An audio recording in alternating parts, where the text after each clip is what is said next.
I am Geoff Eido. This is Lunacy, where we discern the sacred from the insane and admit that, whether we like it or not, we are all profoundly affected by the cycles of the moon.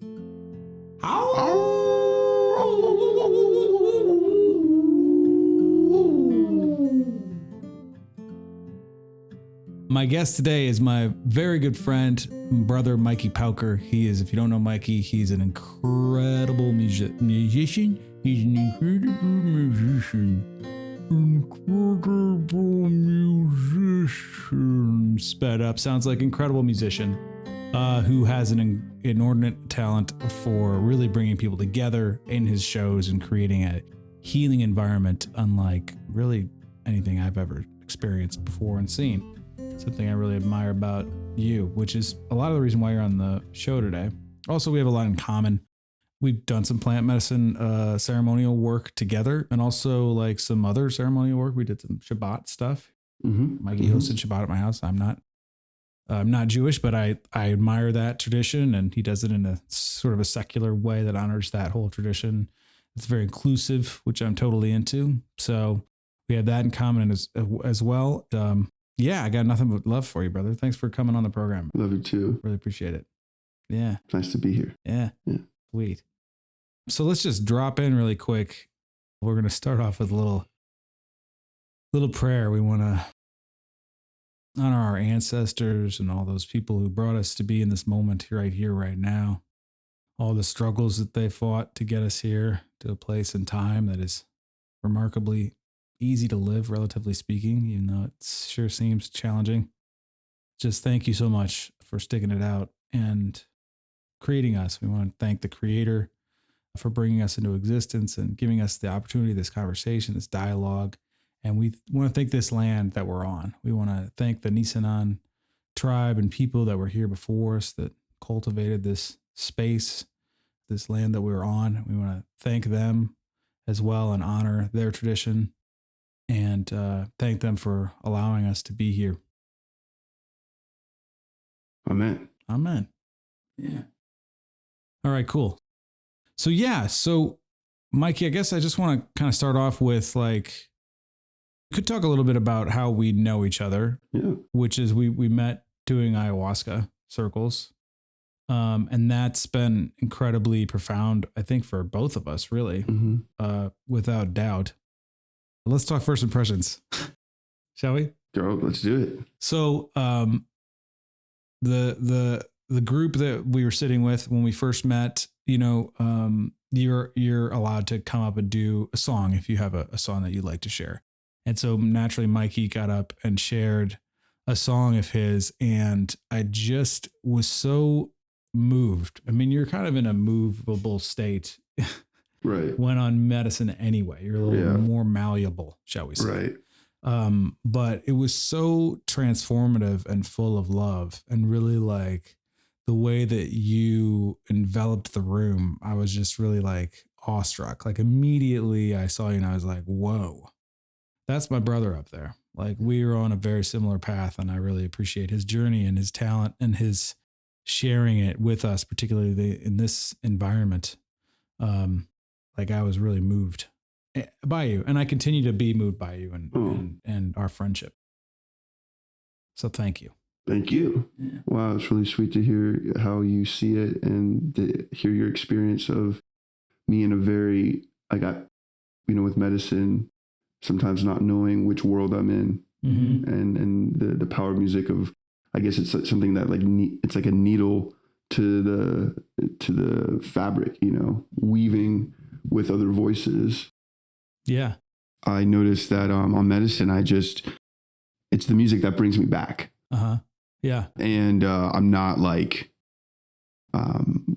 when you probably heard me, I don't know where I was because I'm not like, I haven't been a high practitioner of that. Like when I first met you in this community, I just started kind of working with that medicine. Yeah. And I think what the music kind of served with me being able to offer my music in the ceremony, same with you, it's like an anchor.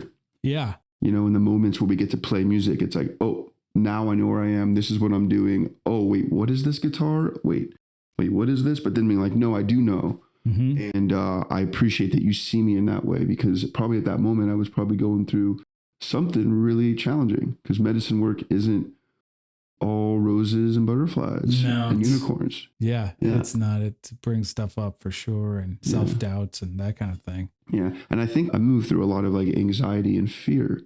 So here we are. Yeah.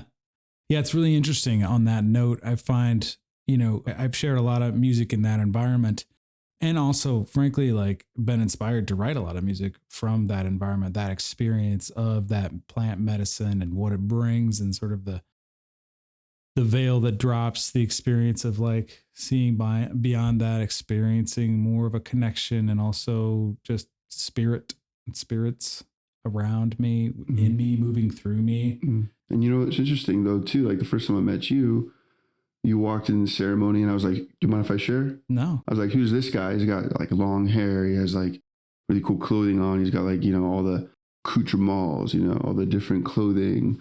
And I was like, wow, what's up with this guy? And, he walked in, and I think it was where we sat with this circle was in hall. It was like a different location than we usually sit. It was like, there was a tree in the middle of the house. Yeah. Which was a trip to be in like the middle of suburbia, and there's like a tree in the center of the house, and you're like, oh my God, and I can hear helicopters above me, and this is intense, but we're on the medicine and praying, and you shared a song, and I was like, who is this man? Who's this beautiful human being? And I also felt like drawn to you too, and I felt drawn towards your, the time, fiance, now wife. Oh yeah. Christine. I felt like this resonance, like there's something that I know that I feel like I need to connect with. So you invited me, I'm pretty sure, up here to like, I'm living in, I'm living rough and ready, I'm going to be at High Vibe Fest. I'd love to connect. And so I remember about a little over a year ago, I came up to stay with you, and all this is history. Yeah, exactly. Yeah. Thanks for saying that. Yeah. Yeah, that's right. And I know, to circling back, for me, like the experience of performing on medicine, in medicine ceremony, like with people, particularly the songs that I share in that environment, which are, primarily kind of spiritually oriented songs or love-based songs, or like a journey from dark into light kind of songs, has really like grounded my my ability as a performer to deliver, and really like informed my muse, so to speak, and given me more confidence and more understanding of what it is that I'm trying to communicate. It's so interesting, and maybe you could comment on this, because I think it's something that's so natural for you. Like as performers, there's no doubt that so much of it is about validation, and it's about showing up and having people go, oh, that was really great. That was really great. Good job. Look at what he did. It was so good. It's so good. We like you. There's so much of it. You just can't get around it. That's just how it goes. So, but that obviously, if you're coming from that space, or you're worried about that, then you're not really coming from an authentic place. And then the music suffers and your performance suffers, because you're worried about whether or not they like me. And that's totally natural and normal. But, the place to come from with a song, and I mean, with really any sort of performance art, with acting also, right, is to come from, what's the story? Really, what am I trying to tell? What's the heart here? Where's the love in this song and the story that I'm telling? How do I really convey that and communicate that? And I'd love for you to talk about your journey with that, because you're somebody who very clearly demonstrates that. It's like Mikey Parker gets up on stage, and all of a sudden he like opens his chest, and reveals his truth. I feel like there's not a lot of separation between you and the music. You really connect to your source. And I wonder if you could just comment on like the journey that you've had getting there, and how it is that you manifest that. That's a big question. I think like the first memories of performance was for me around a campfire, getting together with friends and going down to Laguna Beach, where I'm from. Laguna Niguel is where I'm from technically, but going down to Laguna, we would have bonfires in the summers and stuff like that. And we'd like play our favorite songs around the fire, and for me, it was like always about jamming and like sharing our favorite new like Dispatch song or our favorite new Thrice song, or like, I don't know if this makes sense to anyone, but these bands from like Thrice was really big when I was a kid, and like Under Oath was really big, like these like rock bands, Blink 182 songs, we'd sit around the fire and, and play. And I also, from those experiences, learned a lot about how to listen and how to communicate. And mostly really about how to actually, when I say listen, I'm talking about not just listen to the music, but listen to how people are interacting at the fire. Like listen to the vibe of the audience. Listening to the vibe of not even the audience, because around a fire, it's just people sitting around a fire who are human beings. Yeah. So it's just listening to the cues of humanity around a fire, the cues of how people sit, of the pacing of how people speak about what they're sharing. Like, it's not that every fire we go to is a sacred ceremony. We've all, like at these fires, I think we were drinking, but I was, we were experimenting. And for us, it was like in those experiences around the fire, I learned how to have conversations and allow space for music, and how to listen, and then how to be curious. And there was an element, though, too, of it being a kid, of my ego that wanted to be seen. Like, when I was a kid, I wanted, like, as a child, when I said to myself, I want to be a rock star. I want to tour the world playing music. For me, like, first of all, looking back at the life and knowing that I'm doing whatever that is, I don't orient to what my dreams were as a kid. But knowing now as an adult, that I've manifested a life that's music and prayer. All I would tell myself as a child is be careful what you pray for, be careful what you wish for. And if you really believe it, it can happen. I'm grateful for where I am now, but it took me a lot of humbling experiences to get to where I am. And I think a lot of it was around identity. It had to do with like ego work. It had to do with learning how to listen in a good way, how to be a good human. Like, these were all like elements that have presented themselves in human interactions that kind of got me to where I'm at. It wasn't so much like theory. Like, for instance, I can like read general notes on a page, and I could look at time signatures, and I know keys. But if you give me a page of and you told me, Mikey, play that, I couldn't play those notes because my forte hasn't really been in the architecture of musical composition. It has always, for me, been a way to communicate what's inside of my heart that feels like it needs to be seen. Yeah. And my practice says that's what it's always been. It's been like, even as a teenager, my angst, my insecurity, my all of that, I would write these songs, these narratives, and what they would do is they would set me free. Yeah. So that's kind of what the practice has been. Yeah. So what I'm picking up on that I think is really fascinating is that you're using a greater listening of the audience. Like, part of your talent, your journey has been to like really tune into the energy of the room. I mean, you mentioned how people are sitting. I just have this image in my mind of that movie Spy Game with Brad Pitt, and Robert Redford, where Robert Redford's asking him all these questions, like what's the couple in the corner wearing? And, he has to pick all of it up instantly walking in the room. And then he does. And so I feel like you're not a spy, but you are kind of like an audience spy. You're looking at how people are behaving so that you can be in flow with them and evoke something out of them. Like, there's a greater listening. There's something that, like, as you were saying that, I had this thought. So years later, I started playing clubs at festivals and all these things. And what changed for me is when I became a song leader for Jewish summer camps. Okay. And what we learned as a part of the design of what we do. So what our role was in the camp was to show up at this time and offer a song session, which is essentially like the best of the songs to get the kids up and dancing. Our job was to get the kids up and dancing and in prayer. But it wasn't really about prayer like God. It was like a lot of these kids, they don't believe in God. Right. But what they believed in is they love Wonderwall. Right. They loved Oasis. They love Goo Goo Dolls, Slide. They love these Jason Mraz songs, like what's that song? And I won't win. I'm yours. Yeah. These teens and the youth, the kids, what they wanted was an experience of being at a rock show, of putting their arms up, of feeling the essence of the community around. And that was our job, is to create that space.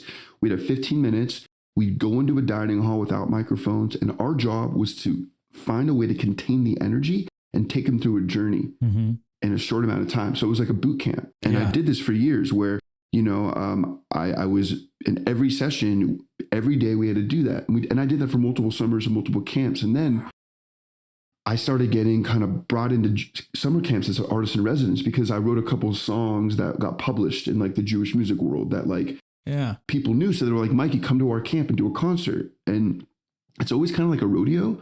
But something I learned about the live show that I love is, so when I walked into the room and I look at people now in a room, I'm always aware of the space. Yeah.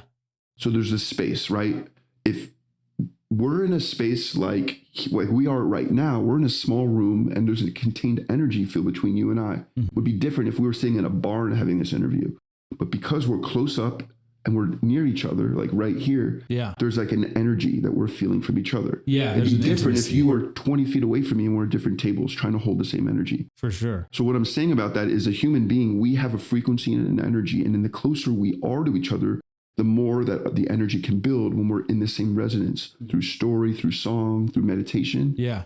So what we learned in this case is, we'd be in a big room, a big dining hall. And what we would do is the kids are going to come in 5 minutes. What are we going to do the room? So we would take chairs, and we would take dining hall chairs, and we would make like a barrier in the corner of a room, like here. There's a corner of the room. Okay.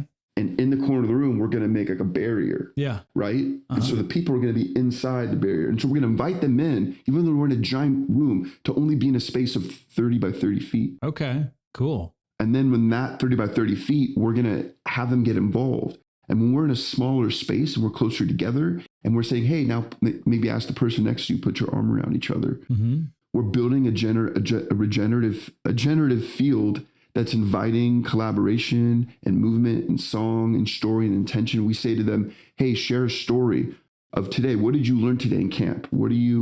What's something that you learned in Amanut, in art class? What did you learn? Wow. And hearing that's where I learned it. I learned it from like literally imitating other song leaders. Like, this lineage has been happening for a long, long time. Yeah. And I then, as now a musician who's doing it on stage, my goal is to literally take a room. If I go to a club and I play the Miners Foundry, which is a big room in Nevada City, opening for Gone Gone Beyond, and I'm the opening artist, how do I, first of all, serve Gone Gone Beyond and make sure that their fans are ready for Gone Gone Beyond? Like, how do I create an experience that's going to open their heart? And a lot of the thing that I'm doing is I'm just inviting a few things. One is for everyone to know that if you can speak, you can sing. And even if you can't speak, you can move your mouth. And the invitation is that this is a place for everyone to share their voice regardless of what they sound like. Because in the gift of your voice, there's medicine. I truly believe, I've seen it. Yeah. There's medicine that is in everybody's voice. And when we're able to activate and open up, we're able to tap into something, not just here, but esoterically. Yeah. So that's the first thing. The second is invitation is body movement. People can sit on the ground if they want to sit. However, my invitation, and there's no and that's to come closer and to be a part of something. And something I do when I play live is sometimes people are scattered, and I'll even say, hey, like, maybe come up a little closer, come. And it's not about me, but it's about them. It's about them having a lived experience, being a part of a unit together. So that's two. It's like acknowledging space and time and inviting a communal experience to feel that they can dance, they can sit, they can move. And then sometimes I like to invite like games, whoever dances to this song, like I'm going to throw out like I use the tricks of what I learned with the kids, with the adults. I've had you do that. I think I won a prize one time actually for best dancer. You get a free tank top, but it's not about that. It's not like a bribing thing. It's about how do we create space for people to come together. So one is how do you encourage people to let loose and let go and like release their inhibitions and really be present and like just allow themselves to experience life without reservations. 100%. And I think that's the last intention. It's like, how do we create a safe place for people to explore their vulnerability? Because a lot of my song is about grief. It is about my depression. Yeah. And there's songs that I made into positive narratives because it helped me get out of my shit. Yeah. So what I'm doing is just making a map so other people can do that too. Mm-hmm. And what I like to do in the middle of a show is, you've seen it, like invite someone from the crowd to come up, or, you know, invite up an elder to come up and make an offering in that moment. Because what we're doing, the way that I look at it now, post sitting in ceremony these years, is before I think it was a performance. It was about being seen. It was about the ego. It was about like, oh, like look at this amazing thing that I'm doing. But for me, it's not about that. No, it's about the prayer. Yeah, that's so beautiful. You know, we've talked about that before, and you actually, when you initially said that to me, we were doing a show together. I was opening for you actually here in Nevada City at Elixart, and you mentioned to me, you were like, just remember, when you go up on stage, you're offering a prayer. And that's all that this is about. And it shifted something in me at that moment, which has permeated, you know, to today. Like when I go to share music, I always think about that, honestly. You've changed my life, Mikey Parker. You have. It's true. Like it really. And I think about that every time I get up on stage or go to share a song in front of anybody, even just at home or even just practicing, you know, just listening. And I also think for like whatever energies and spirits are around me, as crazy as that sounds, I do feel like that, you know, there's people, you know, sometimes you're playing a song, you feel like there's people there, but there aren't people there, but maybe there's some, you know what I mean? There's some animate force around us, tuning in. But I always think about that, and it always makes such a difference to me to think and focus on this song as a prayer. And what am I communicating to people?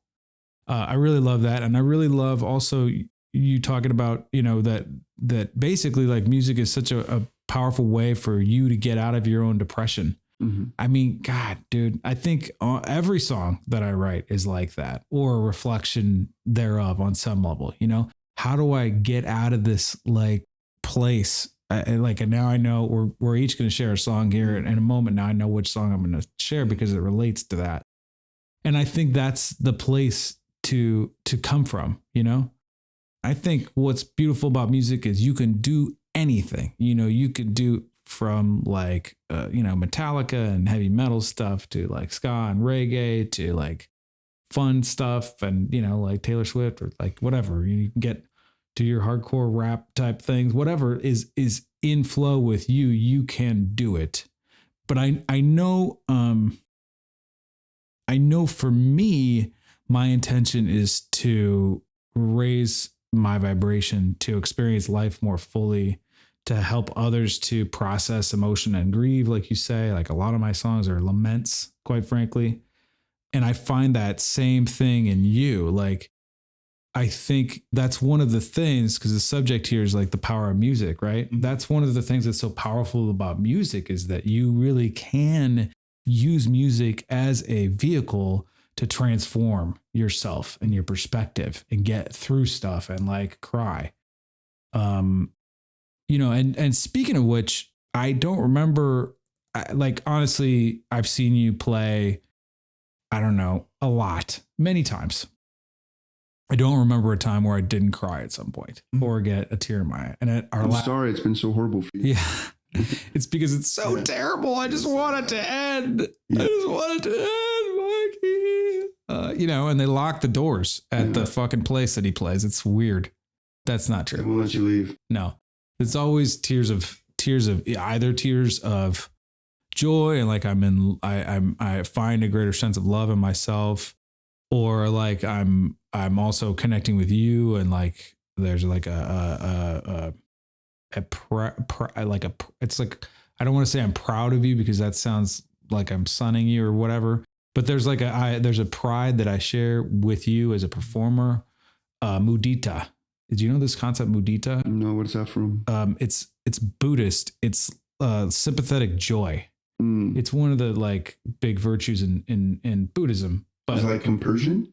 I don't know what compersion is. It's like where you like celebrate somebody, and even though you're not there, you didn't do it, but you're like really celebrating them for them being doing the thing they love. Yes. It's the opposite of being envious and like jealous. It's like really like, oh my God, man, I can't, that's so great that he achieved that. It's so beautiful. I often have that experience with your music.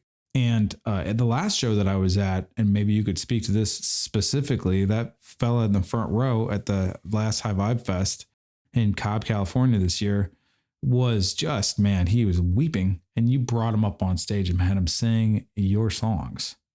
And I just like, I'd love for you to speak to that phenomenon, that like, you know, are you trying to create that vibe? How do you like, what's up with that, man? Why is homie crying? Maybe homie's crying because he's feeling something in the music he resonates with. There's a story that maybe there's a lyric that speaks to his heart and his experience. Yeah. And, you know, the songs that I write, a lot of the times when I'm writing, they don't really make sense to me. Right. They're channeling. I get on the stage and you say like Mikey opens his chest. It's like I get on the stage and I pray before I even get on the stage with my band, and we open up a prayer space. And I get up on that stage and I bare my heart on the stage. And what comes through me when I'm playing live, it's like it's mediumship. There's something coming through me, and I make choices based on whatever that inner knowing is. And sometimes it's really weird. Yeah. You know, like who would invite a random person up on stage to sing their song with them? Not knowing if they're going to be any good, et cetera. Yeah. It's like a big risk you're taking. Well, I kind of knew he was pretty good. Because I like his music. Right. He's also a musician. Okay. So that's but the thing about him is I love his music, and I've been a fan. Did you call him out, or is that weird? We could talk. I'm sure he wouldn't mind. No. His name is Daniel with the Balance. Okay, cool. I love his music. He's like actually an artist that I worked with, kind of helping with performance. And he's connected to Quantumous and Ruby Chase, and he's released a lot with High Vibe Records. So he's a part of like the network of High Vibe Records and High Vibe Fest. Yeah. And he was there to perform. He has like a new project with this artist, Watashi. Okay. And I have always wanted to spend time with him. And at the festival, like that's what I loved about the festival. I got to like spend time with all these people that I wanted. And like, this is like, so going back to this specific thing, he was watching me in the front. There he was in the front watching me weeping. Yeah. And I don't know what it was. I just grabbed him and I brought him up on stage. He knew all the words. So I said, you take it. I just felt like that was the thing to do. And man, it was really special because it was so special. You know, I just, I don't know. I felt that he could carry it. Reminded me of when I was a kid. I was like, how old was I? I was like 10 years old. And we went to the fair in Laguna Niguel, and I was on the side of the stage, and War was performing. And I was singing, Why Can't We Be Friends? And they literally did the same thing. They grabbed me and they brought me on stage, and I was singing with War. Wow. Yeah, I spent the whole night with War as like amazing. A 10-year-old kid. Amazing. And to me, like, felt like I got to pass the baton. Like, it was one of those moments. Like, there's this great movie I love called Rockstar with Mark Wahlberg.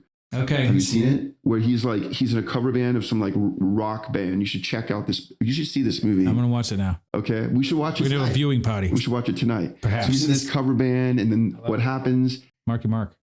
Yeah. And they realize, and he's an amazing singer. He's singing in this movie. It's cool. Like he's like a hair band guy. Okay, yeah. Kind of looks like you. He's got the beautiful hair. He's got the... Thanks. Anyways, he gets invited to join this band, the band of his dreams. Yeah. And there's a moment during, like, he's singing in the audience. Yeah. And then he gets invited up on stage. Yeah. And he does the same thing. He does literally the same thing to someone else. And that's how he leaves the band that way. Right. Wow. And to be honest with you, like, I'm in that kind of moment in my life.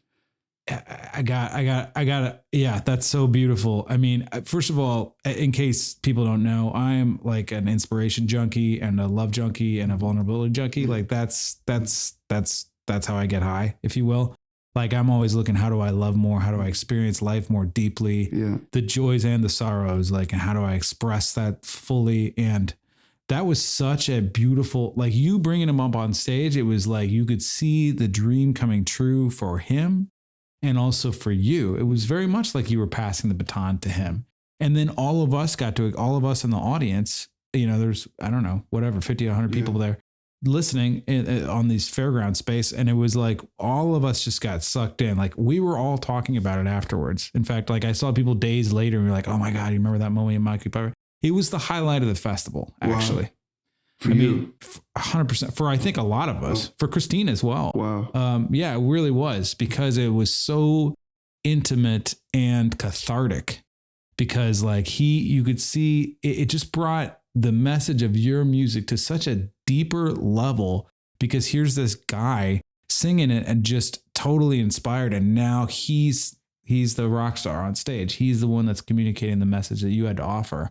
It was such a beautiful transformation. And I mean, you just said this the moment that you're at in your life. I feel like I was privileged to watch this. I felt like I got to witness you deepening your life and your performance as a musician to a new level. Thank you. And honestly, for me, when I play, I just want to create a field where people can actually feel like they can feel each other and they can feel connection.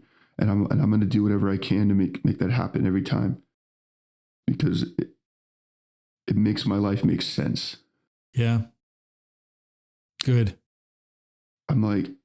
I feel like I'm a fish in captivity when I'm home. Sometimes I'm on my computer trying to make everything work. Yeah. But when I get on that stage, my life makes sense. Yeah.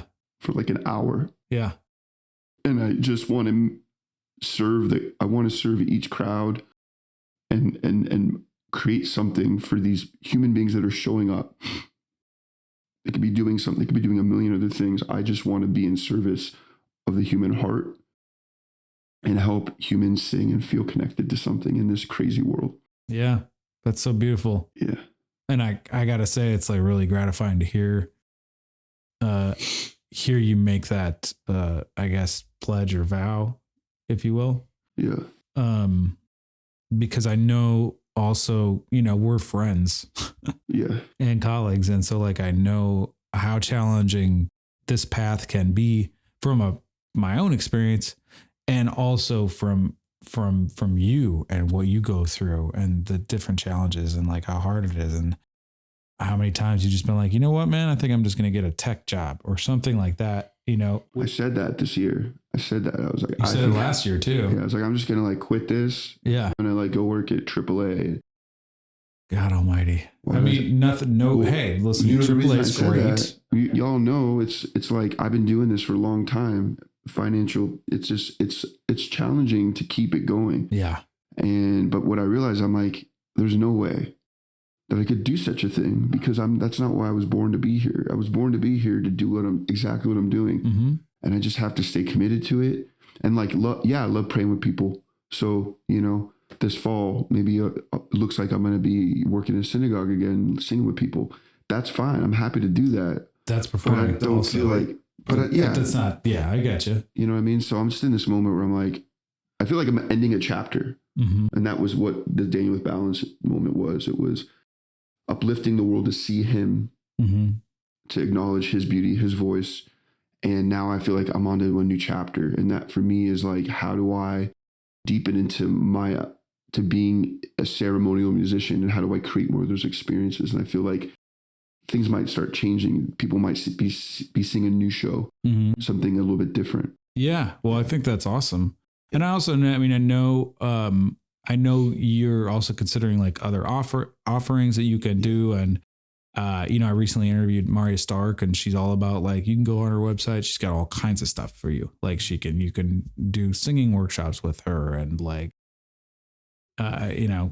relationship workshops and stuff. She's very much into the contribution that she can make. And I know for me, like I would love to see you do a class on how to create ceremony through music, something like that. So and then you could say, it came from Lunacy. Geoff Eido, we were talking about. Also too, I want people to know too,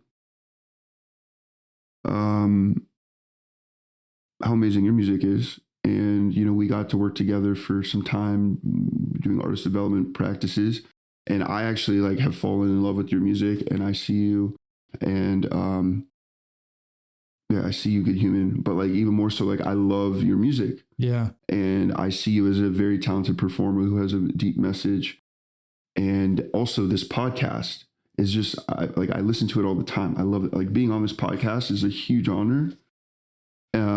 And getting to witness the songs that you've written and watch how you offer them, how it's developed over the past year and a half. It just touches me because I have actually seen, as a testament of your action, the ceremonial offering that your music has become by the way that you present it, by the way that you hold yourself, by the way you communicate all the time. It's like as if I honestly feel like the medicine that we've been praying with, like your life has become a prayer. Like you are a prayer. Wow. And now we get to literally be around you, and all the people around you. The reason people want to be around Geoff is because you're literally speaking medicine, and you're doing medicine, like you're making medicine.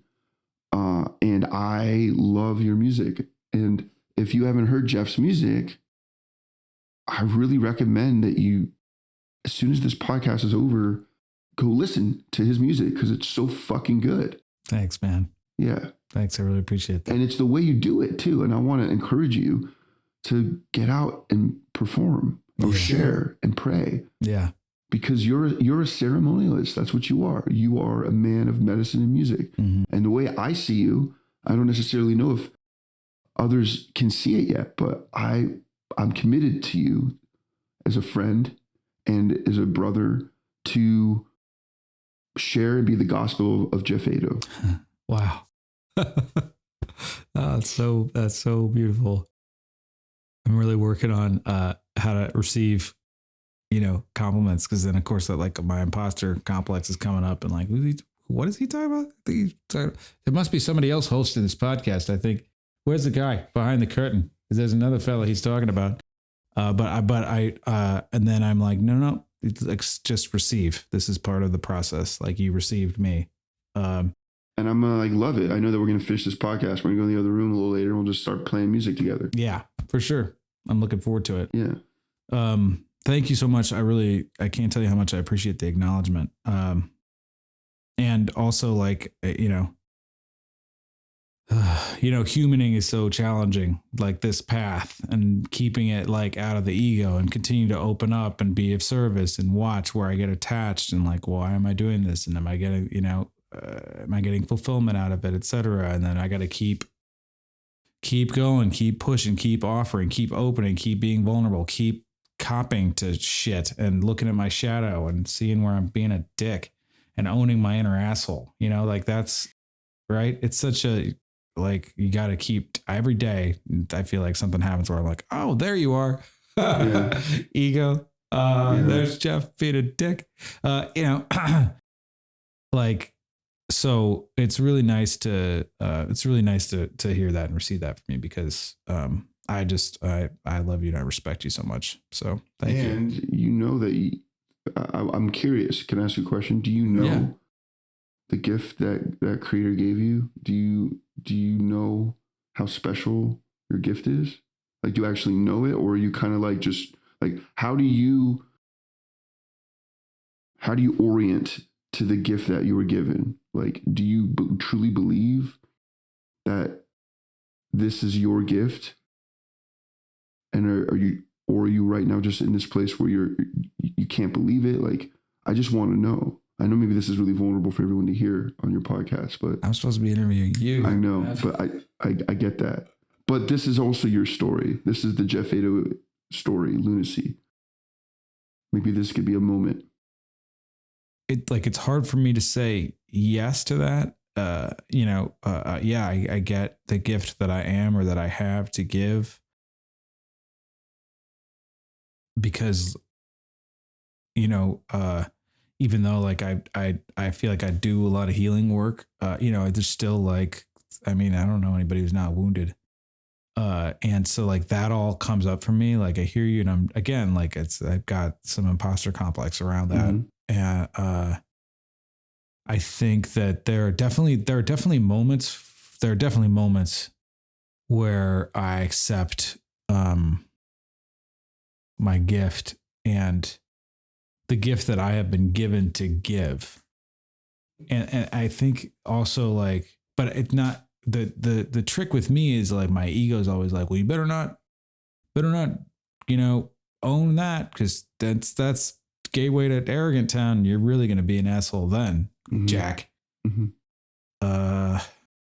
But I mean, you're bringing it up. I think the question is so valuable because I have to acknowledge the gift that I've been given to give to other people. Yes. And my purpose, which is to give that gift, go those gifts to other people. Yes. And be a clear channel, like what you were saying earlier. But that's the gift. It's like you're showing up with the gift that was given to you. And so the opportunity on the altar of the stage or the altar of life is that you could give the gift and know it's not you. And that's it. It's the prayer. And when you're, in ceremony, when we're feeling we purge up all what we need to purge and we get up and we offer our song at the altar. I mean, maybe it's just me, but everything maybe makes sense in that moment. For sure. My question is, my blessing for you is that you continue to remind yourself that that altar is always in that room. Wow. And then when you get up on that stage, that altar that we light the candle for is here. Yeah. Okay. Can I throw that back at you too? Yeah, I'm going to remember that. And that's what I do. We'll make a pledge to each other. The altar's right here. The altar's right here. That's right. We shake on it. Yeah. And it's, by the way, it's right there too, in your heart. Right there. And that's really the whole point of the podcast is how do we open each other's hearts and create more space and connection and experience the interconnectedness and the incredible gift that this life is. And, cut through the cynicism that we all have and resignation and fucking morass of it all, the ego of it all the attachment. Like, how do we continue to slice through that stuff? So I really appreciate that. The altar is always open and it's right here in my heart. It's right here in your heart. And when you get up on that stage and you take a second to breathe, you're lighting the candles. Okay. And you're doing your invocations inside. Yeah. Right. When we're like, you're a musician, before you get up on that stage, what do you do to open up the altar? Yeah. And is that backstage? What are you listening to? What music is going to invoke you getting on that stage that you can make that offering? Yeah. So yeah, light those candles and get up there. Because the thing is, there's no, on the altar of life, creator, or however you believe in the unknown, this is spirit force, or if you don't believe, there's no judgment in that. Creator is love. Creator is a yes, and give it to me. Yeah. Like you're not right. There's no right. There's no wrong. It is just yes, more. Give me. Give me your narrative. Give me your love. Let me shine back just pure love and light at you. No matter what you do, you are completely loved. You're completely supported. You are just a human being, an imperfect, perfect creation. That the altar is always just presenting back that love. And man, I honestly think that like taking that on has shifted my perspective, and I'm curious to see what will happen to all of you. Yeah, when you do that, and me too. And I think like it's so interesting that you mentioned that, because I've been part of, in my spiritual practice and study, I've been studying kind of what they call the Ori, which is like this concept of like basically like your higher self. It's like the unconditional friend kind of thing. And the unconditional friend or your higher self, their job, they always agree with you. Whatever you say, like, I can't do it. You can't do it. I'm such a fuck up. You're such a fuck up. Yeah, you're right. You're such a fuck up. I really love my life. Yes, you really love your life. I'm worthy. I'm really worthy to be here and so appreciative. Yes, you're really worthy to be here and you're appreciated. Are these called consoling spirits? It's just like your higher self that's always there with you. That's the idea. Yeah. Your spirit, basically, your soul is always in agreement with the things that you are thinking and putting out into the world. And so if it is that I am putting out cynicism and road rage and resignation etc., then that's what I'm getting back. It's always agreeing with me. Mm-hmm. It's always there in the background saying, yep, you're right. It's like Henry Ford has this quote where he says, whether you think you can or you can't, you're right. It's the same thing with your higher self. I'm really experiencing that. And so like what you're suggesting and what I love about that and what I call the love operating system is like, how do I love more? And how do I ask myself more questions? Like, oh God, I'm so in love with this moment in life right now. Well, then that's also being reflected and amplified automatically through, as you say, the altar of your heart, and also through my spirit, through my higher self, through my Ori, whatever you like to call it. Like, I think, that's when you say Ori, for people who maybe have a different understanding, could that be a soul? Yeah. Yeah. Yeah. I think it could be a soul. Okay. Yeah. The spirit of your soul through the orientation of your soul. Yeah. Okay. Uh-huh. Okay. Yeah. Yeah. I think that's right. The spirit that's like always with you. Yeah. It's like your soul. I mean, I think that's, or is there another external spirit? No, I think it's always with you. Okay. It's like dwells in your head. Okay. It's around you. Right. So yeah. And part of the point of the podcast for me, the point of the podcast is how do we engender the love operating system in ourselves and others? How do I love more? And so part of that is like, the more that I love, the more that gets amplified automatically by my higher self, by my Ori, by my spirit. Like you're saying, the creator is always giving love, no matter how it appears, even when it's dark, there's still love there. And so like, how do I tap into that and express that and amplify that? And it's really, I think, by asking that question and accepting that calling, which I think is also, maybe we could talk about this. Like for me, I know there's a lot of times where I don't feel worthy of that. I'm not all that. I'm not worthy of that. You're not worthy of love. I'm not worthy of love, or I'm not worthy of that expression. I think all of us, you go through that, like being depressed and like seeing the dark side, and I know for you, that's also been a journey as well. I mean, yeah. I watched that journey. You watch it very personally. Yeah, a lot of, I resonate with that 100%. I know what it's like very much to be in stories of racket. Yeah. That's my landmark speaking. Yeah, but we can just explain it really quick. Yeah, I was a part of a community called Landmark Forum for many years. Landmark Education. Landmark Worldwide. I did it. I did the whole curriculum. I was a coach for it, for SELP. Yeah. They teach you this. It's like basically they give you this. The way it showed up for me is kind of felt like, to be honest, like, in the Matrix, you could take the red or the blue pill. What's the pill Neo took where he actually went into the red pill? Yeah, I took the red pill essentially. Yeah, I literally remembered it's red pill territory. The advanced course where when I got up to leave, I literally tripped. I fell on my face. Wow. In the center. And then I remember I went to decompression in Los Angeles and I felt like a new person. Like I felt like I got plugged into something new. And I was like walking out and I literally felt like, where am I? Yeah. These distinctions they teach and everything, it rocked my entire existence. They do something where they're able to get into the way you're thinking without medicine and plug you into a new field that generates a new field of possibility. Yeah. It's just like gives you the opportunity to see the mechanism of the mind that's always already always there. Right. That we don't realize that we're doing. And one of the distinctions is racket. Where it's like you're doing something, you have a persistent complaint that keeps repeating itself in your life. Like, I never get the right girl, or like, I don't know, whatever. Right. I never get the part in for the auditions that I'm doing, and it's persistent, and looking at, it's a racket because it's like a racket, it's like a racket, like a mafia. But the reason it's called a racket is like somebody's making money behind the scenes. You know what I mean? There's a front and it looks like I'm a victim, but really behind it, the racket is I get to be right about the idea that I'm not worthy. And I get to be right about being an idea of like a victim based. Yes. Which is a total human thing. Right. But when we're able to stand, we did an interview a couple weeks ago where I got to ask you actually how you felt about me. And do you mind if I share?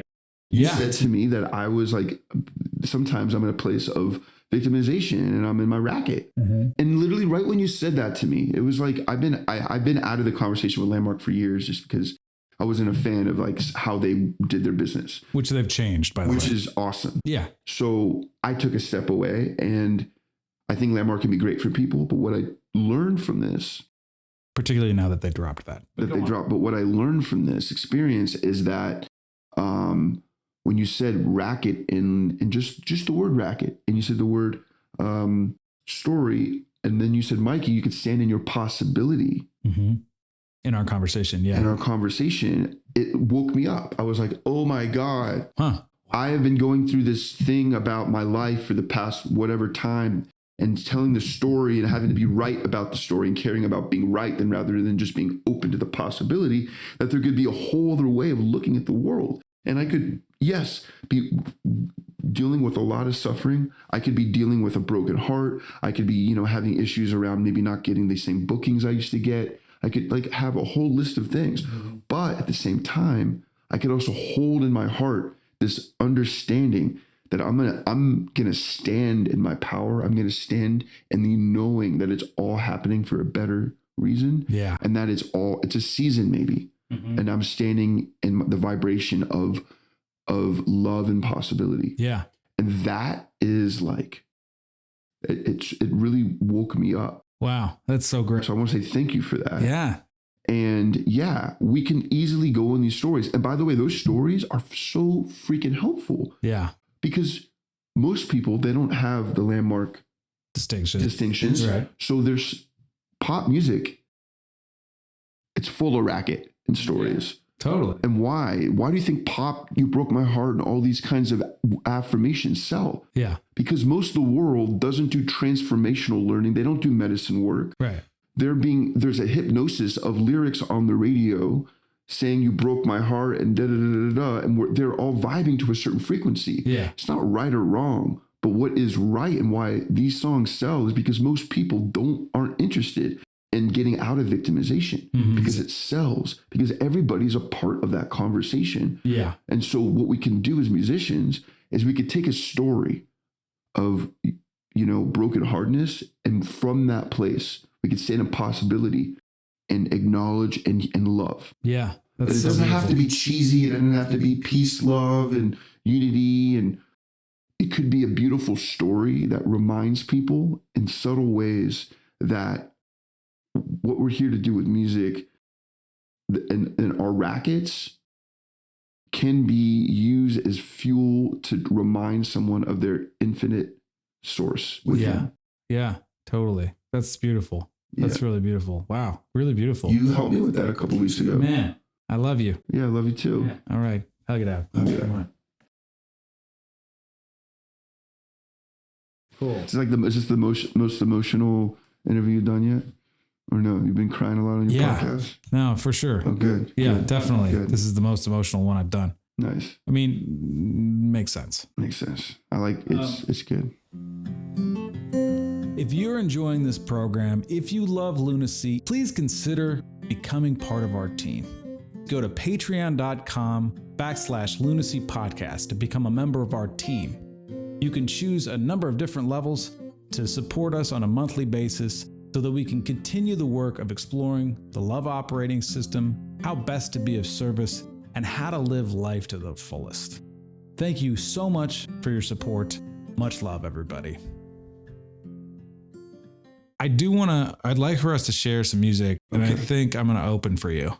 So I'm going to go first. Why? Okay, you always open for me. You want to be the headliner tonight? No. Okay. No, you can have the opportunity to headline, and I can open. Oh, I know. It says I don't. Okay. It's not really about that. Okay, it was just a joke, but yeah. Okay. People are going to turn it off right now anyway. Yeah. So no, they're not. Just kidding. All right, turn it off. This can I is introduce an you? unreleased song. Okay. Yeah. Can I introduce Please. you? Go Why don't you get your guitar? Okay. So, hello everybody. Welcome to Lunacy. It's your co-host Mikey Parker here with Geoff Eido and your guest. Today we have a world-class musician, writing songs of personal transformation, and he is here to share his spark with us. Wow. And we are here to witness in person, or at least I'm in person, his gift. Wow. His altar gift. Yeah. So let's give it up for this amazing performance. Yeah, performance. Wow. Let's give it up for Geoff Eido. Come on. Woo! I have to give it up for myself because nobody else is here. Thank you, brother. Also, by the way, if you want to watch this performance of Mikey and I playing some music, you could check it out on YouTube. Just search Geoff Eido Lunacy and it'll come up.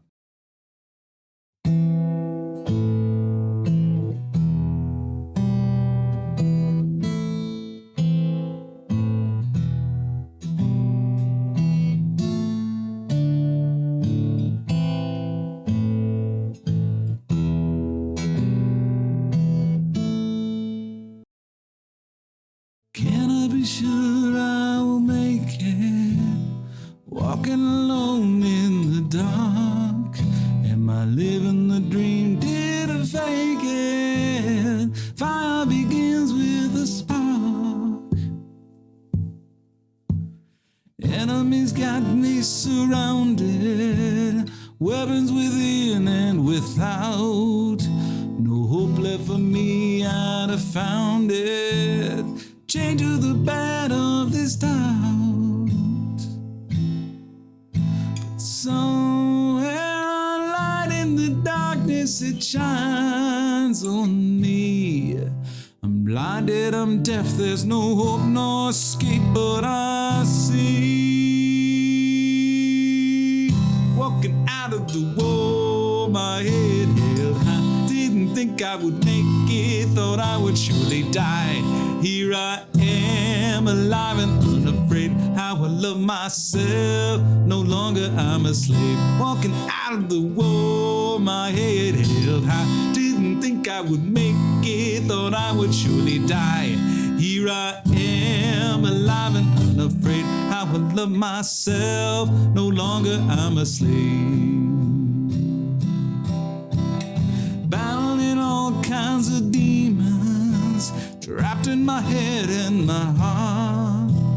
More I resist, more I feed them, ripping me back to the start. When will I claim that I'm worthy? When will I fill up this hole? Can I get clean? I'm so dirty, back in the depths of my soul.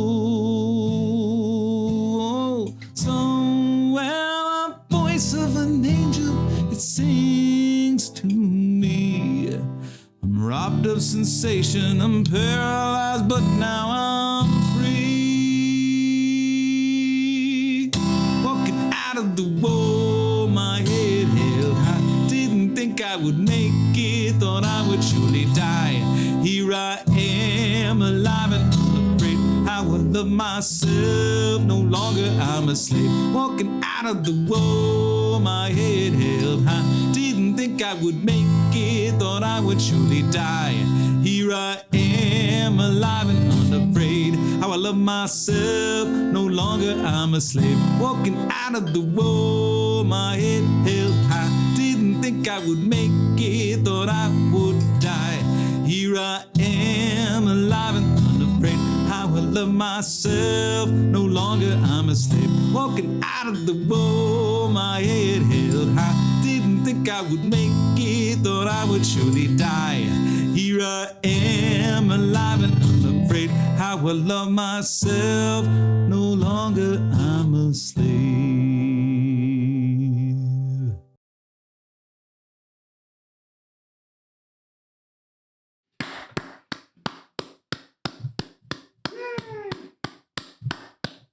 Geoff Eido, let's go. Okay, good. Awesome. I think maybe maybe you could use his mic for that one because it was quieter. Which one? Yours. Okay. Because I looked like I was peaking quite a bit there. But anyway, that's to be expected. All right. So I'm going to do a different song. I'm just going to do Great Spirit. Cool. Yeah, great. Do it. That's a good way to wrap it up.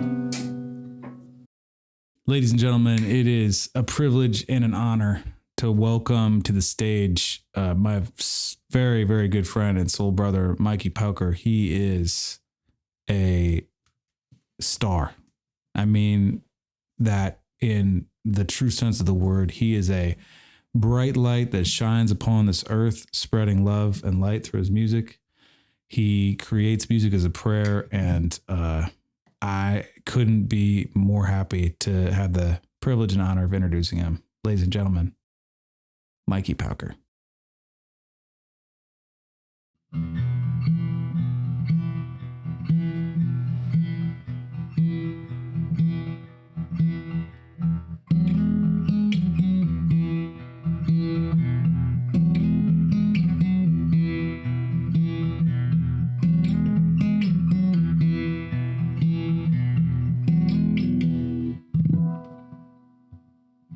Hold my hand, Great Spirit, and dance with me tonight. Guide my step, Great Spirit, and walk me towards the light. Guide our steps tonight.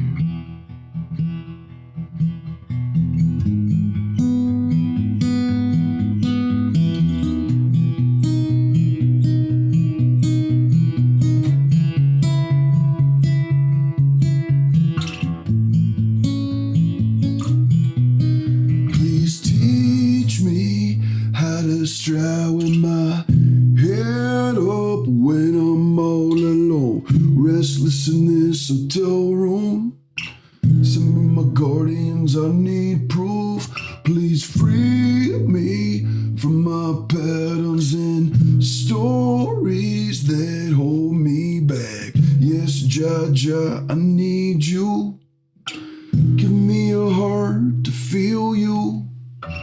Give me a heart to feel you. Give me a heart to feel you. Give me a heart to feel you. Hey, give me a heart to feel you. Give me a heart to feel you. Give me a heart to feel you. Give me a heart to feel you.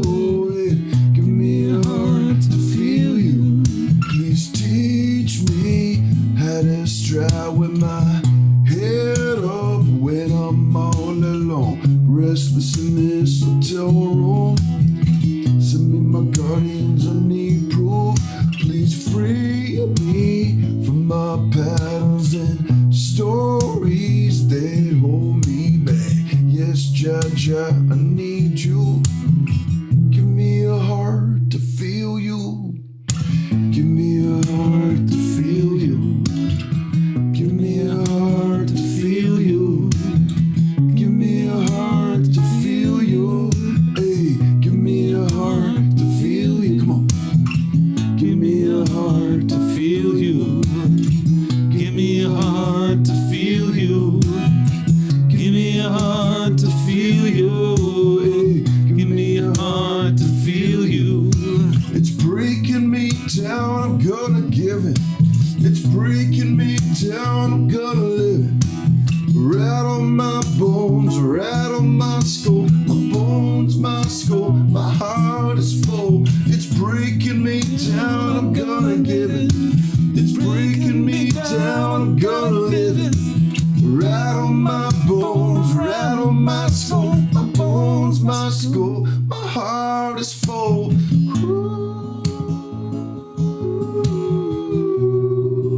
How at the moon?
Awesome.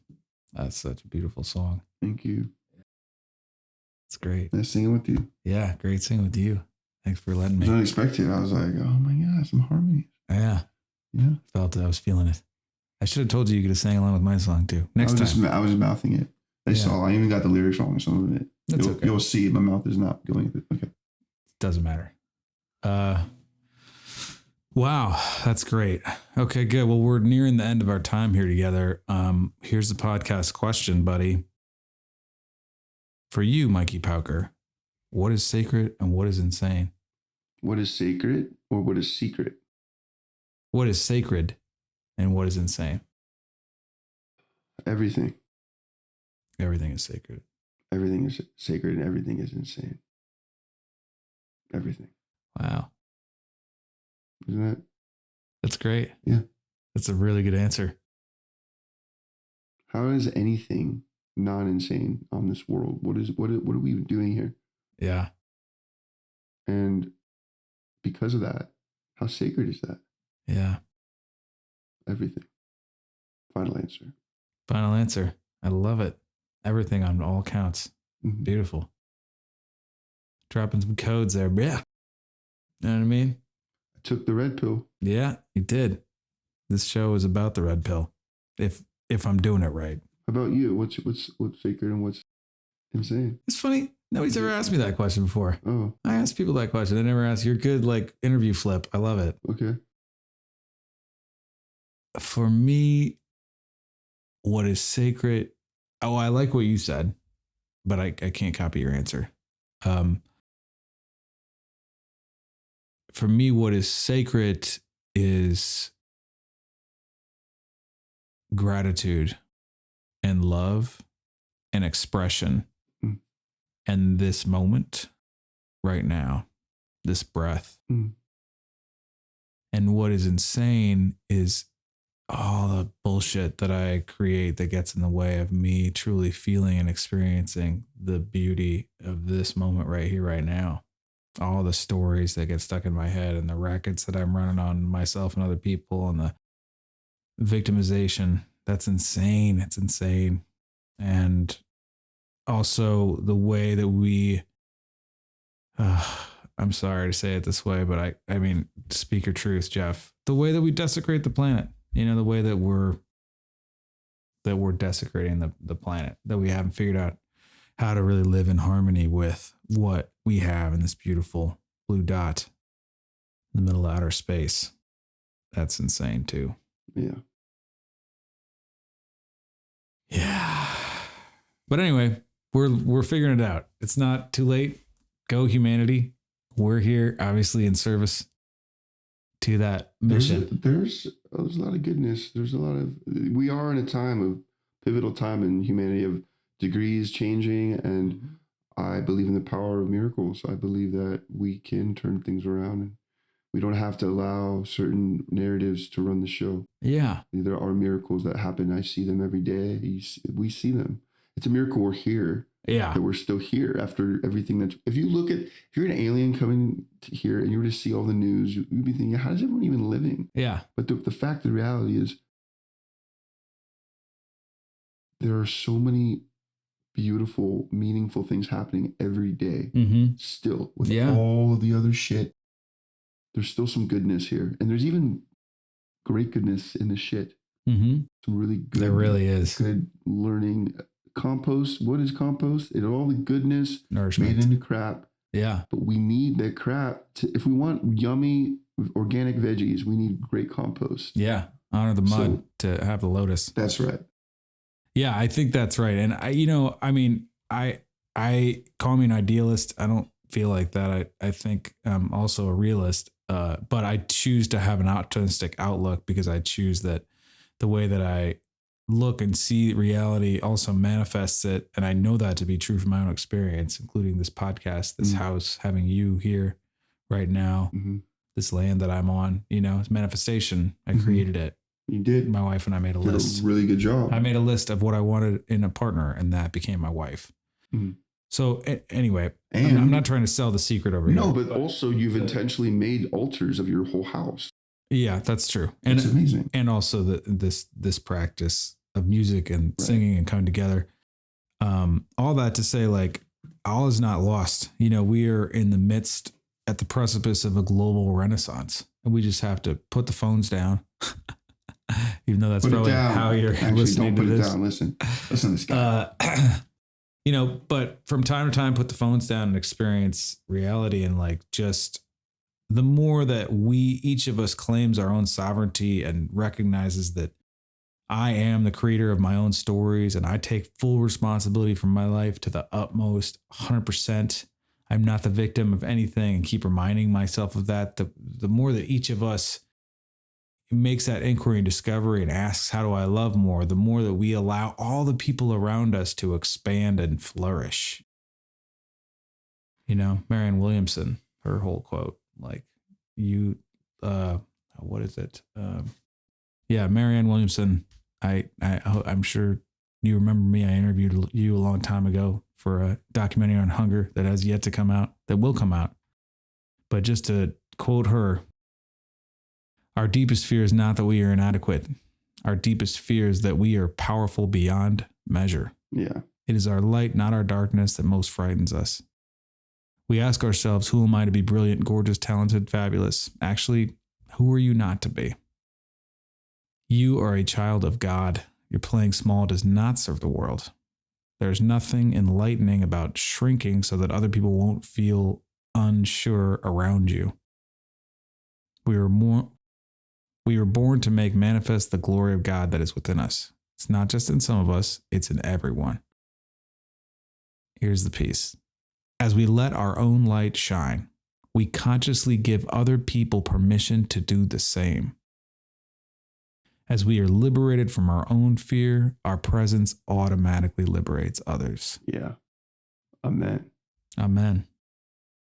Nelson Mandela quoted that in his speech, actually, in 1994. Wait, but that was Marianne Williamson who wrote that? Yeah. It often gets attributed to Nelson Mandela, but that's because he said it in his inaugural speech in 1994. He read her book and he quoted her. From Course in Miracles? Or what book was it? She didn't write Course in Miracles, but it was a book, I think, Return to Love or something. Right. But she did do some like work with Course in Miracles. I mean, that's she does. That's a lot of her deal. In fact, she teaches a class. I think she's still doing it, teaching a class in Los Angeles. I went a bunch of times. She's really just. We love you, Marianne Williamson. Please run for president again. No, she is running. Oh, sweet. No, she's running. Oh, that's awesome. Yeah. Okay. Well, that makes me okay. You definitely come on the program. Yeah, all right, I'll blow it up. Program. All right, Mikey. So what's going on with you? Like, what's coming up? Where can people see you, experience your music, see you live? What's the next release? What's happening, bruh? Yeah, I have a new single out called Optimistic that I wrote with my friend Daniel Bedingfield and Cass Haley, and we just released it on my label Beautiful Way Records. And it's great, by the way. I've heard it. It's really good. I love that song. Thank you so much. Yeah. So that song's out. It came out a couple weeks ago. Also released another song with Cass Haley called Heartbreak in Paradise, which is out. And what's coming up is I'm going on the road with my friend Equanimous and Ruby Chase, and we're performing at Playthink Festival, which will be on June 16th, 17th in Harrodsburg, Kentucky. And June 24th, I will be in San Francisco at the World Folk Jam. I'm playing a gig with David Block. He's known as The Human Experience. Yeah. He's also in Gone Gone Beyond. Yeah. David Satori, he's the founding member of Beats Antique and Dirtwire. Dirtwire's great. Fana Fiala, they're like a Qawwali Sufi group, and myself. Saturday night, I'll be offering a Havdalah, which is a end of Shabbat ceremony, and I'll be doing like more of a Hebrew central kind of set with my band. Cool. And they'll have like 30 openers through the day of like Celtic music and Mongolian music, like world folk from all over the world. Wow. Where is that? That's in San Francisco at Sherith, Israel on June 24th. Tickets are on sale right now. It's probably going to sell out, so you should probably get a ticket. I'm getting a ticket. July 22nd, if you're in the Bay, I'm playing with Marya Stark at Soft Medicine with Mary Isis opening up. It's going to be really great. And then also Bhakti Love, which will be in September with Jai Uttar, CC Love. It's a yoga bhakti chant kirtan festival. Cool. So yeah, got all that. I'm also Going to be offering classes on prayer and how to build your own practice and maybe how to create prayer formants soon. So, if you have any questions around that, get in touch with me on my Instagram, on my Facebook, and also my website, mikeyparker.com. Thanks. Awesome. That's great. Did you just come up with performance on this podcast? No. It's been out. Yeah. That's good. I like that term. Thank you. Anyway. Thank you. Good. I love you. Thanks so much for having me. I love you too, brother. Much love, everybody. Lunacy is a creation of myself, Geoff Eido, with podcast management by Kimberly Joy Voice. Much love.